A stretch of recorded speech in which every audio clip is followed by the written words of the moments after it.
Remember back when you were a kid? You would just do things. You never thought to yourself, what are the relative merits of learning cricket versus football? You just ran around the playground and played cricket and football. You built sandcastles and played tag and asked silly questions and looked for bugs and dug up grass and pretended you were a sewer monster. Nobody told you to do it. You just did it. You were led merely by your curiosity and excitement. And the beautiful thing was, if you hated cricket, you just stopped playing it. There was no guilt involved. There was no argument or debate. You either liked it or you didn't. And if you loved looking for bugs, you just did that. There was no second-level analysis of, well, is looking for bugs really what I should be doing with my time as a child? Nobody else wants to look for bugs. Does that mean there's something wrong with me? How will looking for bugs affect my future prospects? There was no bullshit. If you liked something, you just did it. What's up everybody? My name is Tanvir Ahmed, and hey, consider subscribing if you haven't already to upgrade yourself and your relationships to the next level. Hey Tanvir, how do I find my passion? Well, how do I break it to you gently? You already found your passion. You're just ignoring it. Seriously, you're awake 16 hours a day.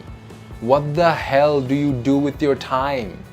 You're obviously doing something. You're talking about something.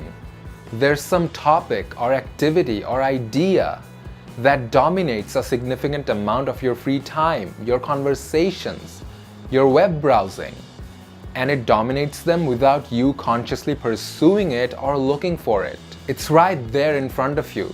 You're just avoiding it. For whatever reason, you're avoiding it. You're telling yourself, oh well, yeah, I love comic books, but that doesn't count. You can't make money with comic books. Screw you! Have you even tried? The problem isn't a lack of passion for something. The problem is productivity. The problem is perception.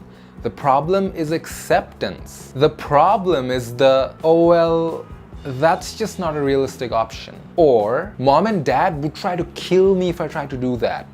They say I should be a doctor. Or, that's crazy. You can't buy a BMW with the money you make doing that. The problem isn't passion. It's never passion. It's priorities. Look, here's another slap in the face for you. Every job sucks sometimes. There's no such thing as some passionate activity that you will never get tired of, never get stressed over, or never complain about. It just doesn't exist.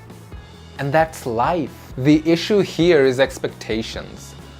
If you think that you're supposed to be working 70-hour work weeks and sleeping in your office like Steve Jobs and loving every second of it, you've been watching too many shitty movies. If you think you're supposed to wake up every single morning dancing out of your pajamas because you get to go to work,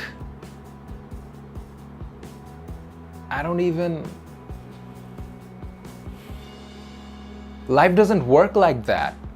It's just unrealistic.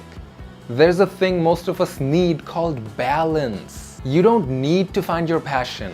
Maybe your passion has already found you. Maybe you're just ignoring it. Maybe you just refuse to believe it's viable.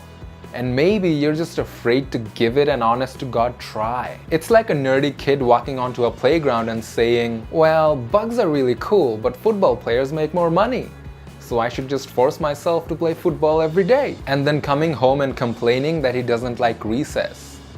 And that's bullshit. Everybody likes recess. The problem is that he's arbitrarily choosing to limit himself based on some bullshitty ideas that he got into his head about success and what he's supposed to do. Here's another point that might make a few people salty. If you have to look for what it is that you're passionate about, then you're probably not passionate about it in the first place. A child does not walk onto a playground and say to herself, how do I find fun? She just goes and has fun. If you have to look for what you enjoy in life, then you're not going to enjoy anything. And the real truth is that You already enjoy something.